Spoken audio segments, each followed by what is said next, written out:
Tom a 14 ans. Il vient de finir le collège et lui, ce qu'il veut faire quand il sera grand, c'est marin-pêcheur.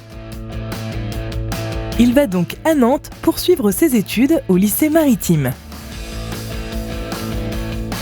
Le lycée maritime de Nantes accueille les élèves dès la seconde au travers de 2 filières. Bac Pro CGEM, conduite et gestion des entreprises maritimes pour devenir matelot ou capitaine pour la marine marchande, ou Bac Pro EMM, électromécanicien.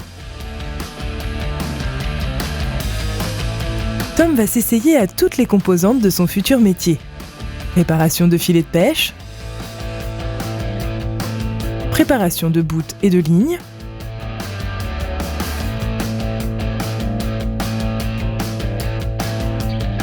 conduite de navire. Ceux qui ont choisi la partie dessous de cale sont formés à toutes les composantes techniques du bateau. Entretien et réparation des moteurs,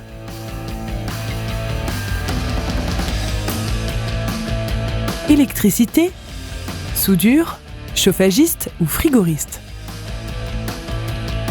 Un marin doit savoir tout faire en ayant conscience de l'importance de la protection de cet écosystème fragile grâce à des cours plus théoriques sur les quotas de pêche et les différentes directives internationales. Pendant sa formation, Tom a appris les gestes qui sauvent, comme se servir d'un canot de sauvetage. Ça tombe bien, à Pornic, il existe une société spécialisée dans le contrôle des équipements de sauvetage. Ouest Sécurité Marine est une entreprise née de la fusion de plusieurs centres de sécurité de la côte atlantique, du Finistère et de la Vendée. Depuis 10 ans, cette entreprise de 25 salariés est spécialisée dans la maintenance et le négoce de radeaux de sauvetage, de balises de détresse ou encore de combinaisons dans les domaines de la pêche, la marine nationale, les navires scientifiques, les ferries et cargos et la plaisance. En effet, les radeaux de survie des navires professionnels doivent être vérifiés tous les ans. Les radeaux sont empaquetés dans de grandes boîtes blanches.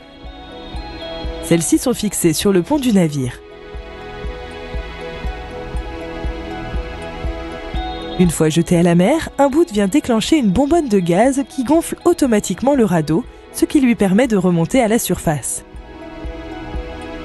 Cela prend quelques secondes pour les plus petits et à peine 3 minutes pour les plus grands de 100 à 150 places.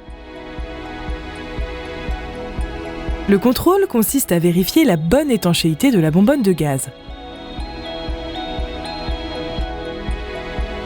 Puis, à gonfler le radeau et vérifier la pression constante de celui-ci. S'ensuit un contrôle pointilleux des différents accessoires, certains devant être remplacés car arrivés à péremption. Colle-glu, rustine, médicaments contre le mal de mer, denrées alimentaires, eau, kit de survie, lampe torche, piles, il faut que tout soit opérationnel en cas de problème, surtout que chaque année sur la côte atlantique, 15 à 20 radeaux sont jetés à la mer. Tom vient de passer son bac pro option pêche qu'il a obtenu haut la main. Pour lui permettre de rendre son diplôme international en le transformant en brevet maritime, il doit effectuer un stage long dans son domaine. Il va donc à la rencontre des frères Saurin, tous deux pêcheurs, pour effectuer cette dernière phase de formation.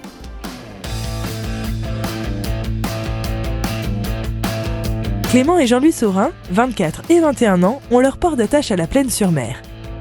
Ils ont monté leur entreprise de pêche en mer il y a de ça 3 ans pour l'un et 1 an et demi pour l'autre. Ils ont chacun un chalut. Chaque jour, ils pêchent environ 60 kg de poissons ou de crustacés. Leur année est rythmée par la vie des poissons. En janvier et février, c'est pêche à la civelle à l'aide de grandes épuisettes. Ensuite, il faut réviser les bateaux et les équipements pour la saison. Dès avril, la pêche repart. Au filet, au casier ou à la ligne, boucau, sole, maquereau, bar, merlan, Saint-Pierre ou encore pli. Ces deux passionnés se relaient chaque jour contre vents et marées pour fournir les marchés de Préfaille, la Vernerie et la Plaine en produits frais. Et là, on vous le dit, il est frais, très frais ce poisson.